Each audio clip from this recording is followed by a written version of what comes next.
मनुष्य के सारे संबंधों का आधार है अपेक्षा। पति कैसा हो जो मेरा जीवन सुख और सुविधाओं से भर दे। पत्नी कैसी हो देव मेरे प्रति समर्पित रहे। संतान कैसी हो जो मेरी सेवा करे, मेरा आदेश माने। मनुष्य मनुष्य उसी को प्रेम भी कर पाता है जो उसकी अपेक्षा पूर्ण कर पाता है। पर उपेक्षा की तो नियति ही है भंग होना। कैसे? क्योंकि अपेक्षा मनुष्य के मस्तिष्क में जन्म लेता है। कोई अन्य व्यक्ति उसकी अपेक्षाओं के बारे में जान ही नहीं पाता। पूर्ण करने की प्रामाणिक इच्छा हो तब भी मनुष्य किसी की अपेक्षा को पूर्ण नहीं कर पाता और वहाँ से जन्म लेता है संघर्ष। सारे संबंध संघर्ष में परिवर्तित हो जाते हैं।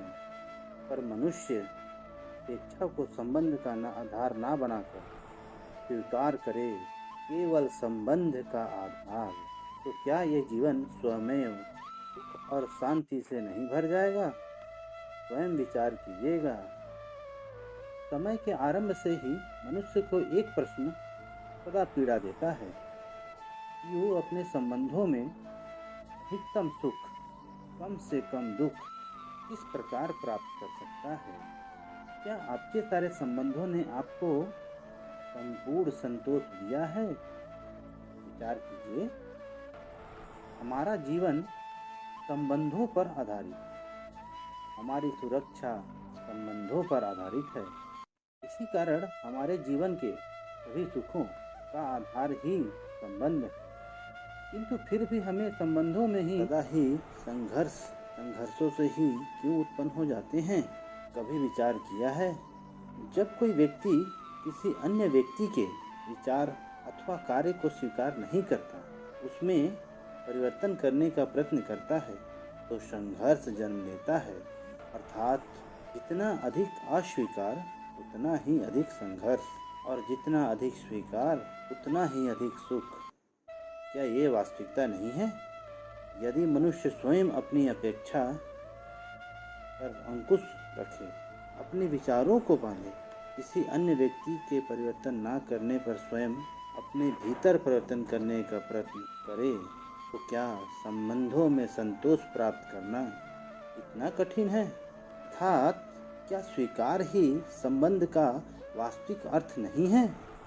स्वयं विचार कीजिए।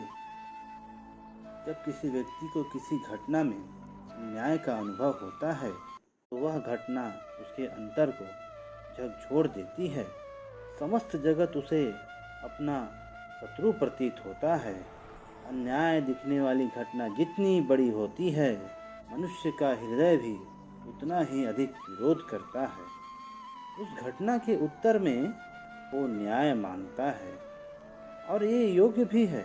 वास्तव में समाज में किसी भी प्रकार का अन्याय व्यक्ति की आस्था और विश्वास का नाश है। तो फिर न्याय क्या है? न्याय का अर्थ क्या है? अन्याय करने वाले को अपने कार्य का पश्चाताप हो और अन्याय भुगतने वाले के मन में फिर से विश्वास जगे समाज के प्रति। इतना ही अर्थ है ना न्याय का। किंतु जिसके हृदय में धर्म नहीं होता, वो न्याय को छोड़कर बैर और प्रतिशोध को अपनाता है।